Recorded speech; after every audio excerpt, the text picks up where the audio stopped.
ക്ഷേത്ര ദർശനത്തിന് പോയാൽ പോലും നമുക്ക് തിരക്കാണ്. എന്തു നേടാൻ വേണ്ടിയാണ് ഈ തിരക്ക്?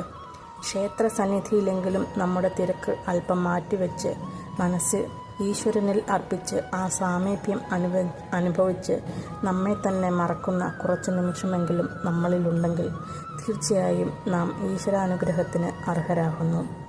ദർശനത്തിന് കാത്തുനിൽക്കുന്ന സമയം ആ സാമീപ്യം അനുഭവിച്ച് നമ്മിലെ ക്ഷമയെന്ന സദ്ഗുണത്തെ പരിപോഷിപ്പിക്കുന്നതിന് പകരം ഓരോരുത്തരും ഭൗതികമായ കാര്യങ്ങളെക്കുറിച്ച് ഉത്കണ്ഠാകുലരായി ലൗകിക നേട്ടങ്ങൾക്കായി പ്രാർത്ഥിച്ച് ദേവന് വേണ്ടി ഭണ്ഡാരങ്ങളിൽ സമർപ്പിക്കുന്നു. നമ്മിലെ അജ്ഞതയുടെ അന്ധകാരം നീക്കി ആത്മജ്ഞാനത്തിൻ്റെ വാതായനങ്ങൾ തുറന്ന് ഞാനെന്ന ആത്മാവിനെ അറിഞ്ഞ് പ്രപഞ്ചശക്തിയെ അറിഞ്ഞ് പ്രപഞ്ചം ഉൾക്കൊള്ളുന്നതാണ് നമ്മിൽ തന്നെയെന്ന് അറിയുന്നതാണ് ഓരോ മനുഷ്യൻ്റെയും സുഹൃതം. ഹരേ കൃഷ്ണ, ഹരേ ഗുരുവായൂരപ്പ.